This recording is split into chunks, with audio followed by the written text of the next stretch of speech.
По версии следствия, Аслан Блаба связался с ранее допрошенным свидетелем Чалария, мастером по тонировке, по просьбе Эрика Чкадуа, чтобы затонировать автомобиль. По словам допрошенного Автандила Чалария, по просьбе Аслана Блаба к нему в мастерскую для тонировки привезли две машины – Honda Accord и Toyota Mark II. Подсудимый же с показаниями не согласен, однако его допрос стороной защиты начался с заявления Блаба о взаимоотношениях с убитыми. Он отметил, что с жертвами убийства дружил, был в хороших отношениях и выразил соболезнования их родным. Блаба рассказал, что в декабре 2019 года он получил повестку о явке в Сухумскую городскую прокуратуру, был допрошен следователем, в частности, о знакомстве с Эриком Чкадуа и другими лицами. Уже 3 января 2020 года, как отмечает Блаба, во двор ворвались люди в масках для задержания. Обвиняемого доставили в СИЗО СГБ Абхазии. Там на столе лежал пистолет, похожий на мой, который хранился у меня дома. Мне задал вопрос: это ваш пистолет? Я сказал: похож на мой. А там говорю: напишите, что мой. Придет время, на суде разберемся, мой, как он сюда вообще попал и тому подобное. 4 января 2020 года меня спустили на допрос. Следователь Ломя в первую очередь задал мне вопрос: что за машину вы тонировали по просьбе Чкадуа 19 ноября 2019 года. На одном из прошедших заседаний специалист по тонировке машин Автандил Чалария рассказывал, что 19 ноября 2019 года обвиняемый Аслан Блаба попросил его о тонировке передних боковых стекол иномарки, предупреждая, что затонировать стекла к мастеру приедет некая девушка. В мастерскую позже действительно приехала девушка на Honda Accord. По словам Чалария, он объяснил ей, что работа будет окончена в течение часа, но завершил тонировку стекол даже раньше. Позже, по словам свидетеля, Аслан Блаба снова связался с ним и предупредил, что данная машина вновь вернется, и нужно затонировать также лобовое стекло. Однако, как отмечал ранее свидетель Чалария, вернулась уже не Honda, а Toyota Mark II, за рулем которой, по его словам, был Дато Ахалая. Он сообщил, что приехал от Аслана Блаба и попросил полностью затонировать автомобиль. По версии следствия, именно на этой машине обвиняемые приехали на место убийства и скрылись с него.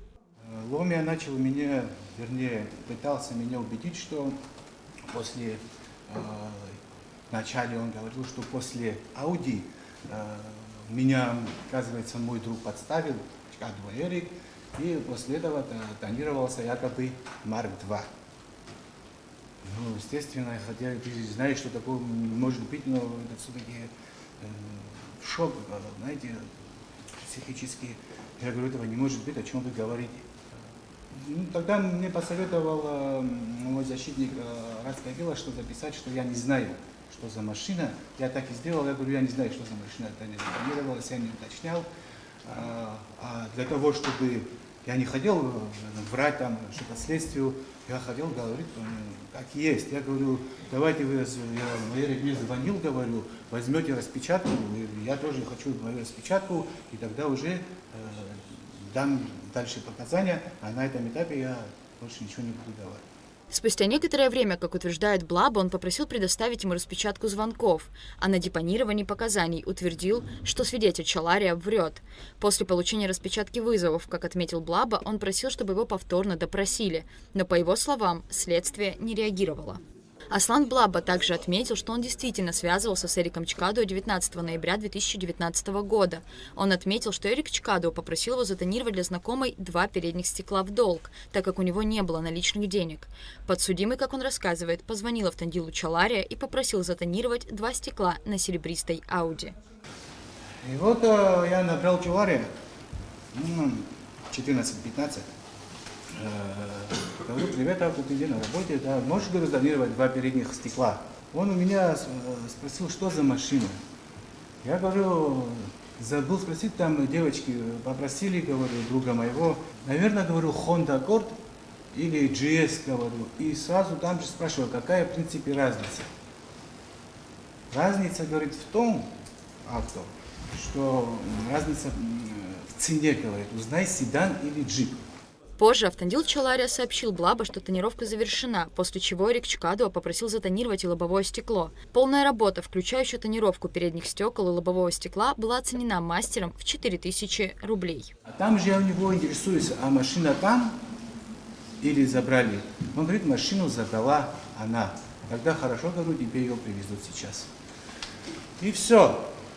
Я позвонил Эрику, чтобы сказать ему, чтобы он погнал машину, что тонировщик еще не ушел. У нас телефонный разговор прервался с Эриком. За что говорю, после этого звонка больше я Чалария не звонил.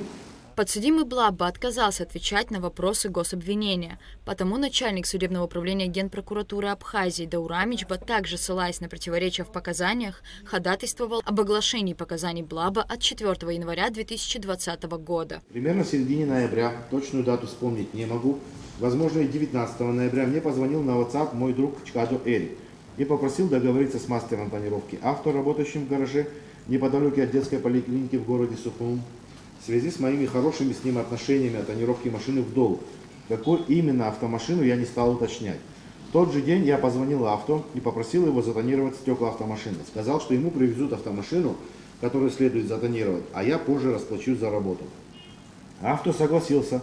После этого я позвонил Эрику и сказал, что он может отвезти указанную автомашину авто. Авто был уже в курсе. Эрик поблагодарил меня, на этом разговор закончился.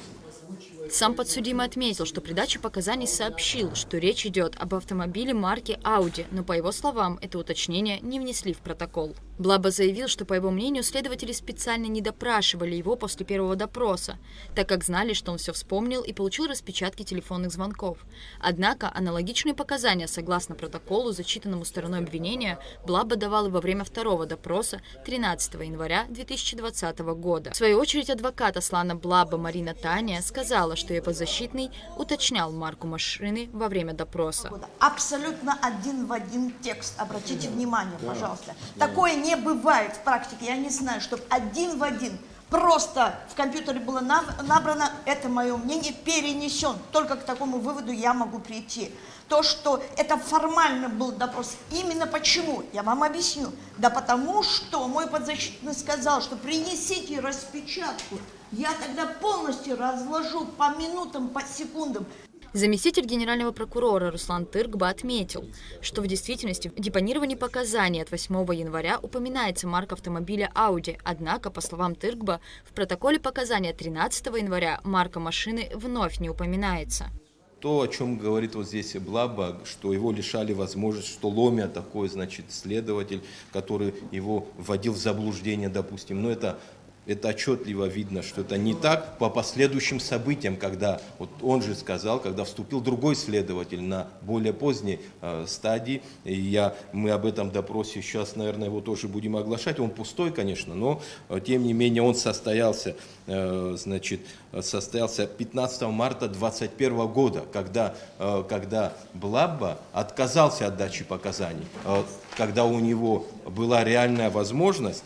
Я извиняюсь, 4 марта. 15 марта это последний допрос. 4 марта 2021 года уже другой следователь, которого фамилия Таркил, если, допустим, Ломя не нравился ему, или там Ломя в заблуждение вводил, как говорит Блаба, почему же он тогда следователю Таркил не дал развернутые показания, которые он так долго хотел в течение 2 лет о них заявить? В ответ на уточнение Тыркба адвокат Марина Таня заявила, что ее подзащитный не доверял следствию и хотел дать развернутые показания непосредственно в зале суда.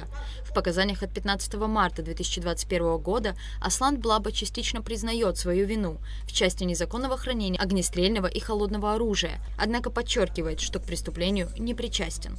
Ему разъяснена и понятна, вину он признает уже частично, а именно признает свою вину, предусмотренных статьями части 1 статьи 217 «Незаконное хранение огнестрельного оружия» и части 4 статьи 217, то есть «Незаконное хранение и ношение холодного оружия» Уголовного кодекса. В остальных деяниях и эпизодах вину не признает. Блаба также, отвечая на вопрос суда о возможности наличия у свидетеля Чалария мотивов оговаривать его, ответил, что, по его мнению, они могли быть. Следующее судебное заседание состоится 18 июля. Рада Чачава, Заур Кварча, Абхазское телевидение.